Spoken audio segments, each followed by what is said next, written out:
Gatas muna tayo. Gatas muna tayo, guys. Ayan, charot. Para masarap yung tulog natin. Ayan.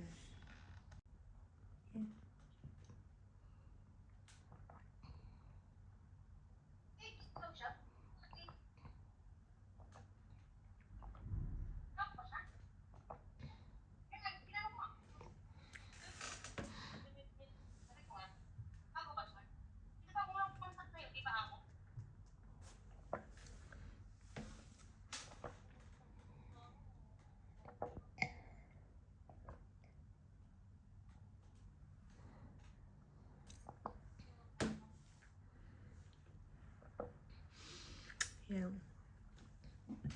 So, 10:15 na dito sa UAE. Ngayon, uminom na ako ng gatas bago matulog para masarap yung tulog natin. Kahit 5 hours, 4 hours lang yung tulog natin. Basta iinom ka ng gatas. Pagising, pag nagising ka ng bukas ng maagang maaga, magaan yung katawan mo. Isa yan sa natutulong ko. Tapos sa umaga, yung sa umaga, kailangan iinom ka ng warm water. Tapos uminom ako ng warm water. May time na after 1 hour, ganun. After 1 hour, yan, 2 hours. Alam mo yung may lalabas na yung mga toxicity sa katawan mo. O, diba? Toxicity. Marunong na tayo mag-English. Charot.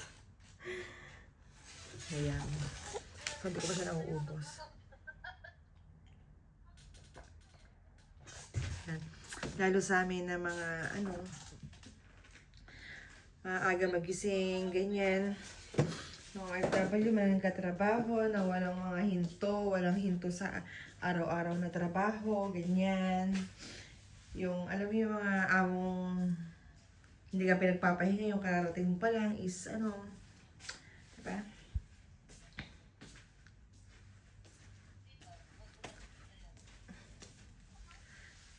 See, diba? Kaya maganda ako kasi, in love girl. Charot lang. Hindi, syempre, dapat kahit naman na busy ka or ano ka sa trabaho mo, yung na-stress ka na, syempre huwag mo pa rin kalimutan na i-reward mo yung sarili mo, alagaan mo yung sarili mo, diba? Yun lang naman yung magpapaano sa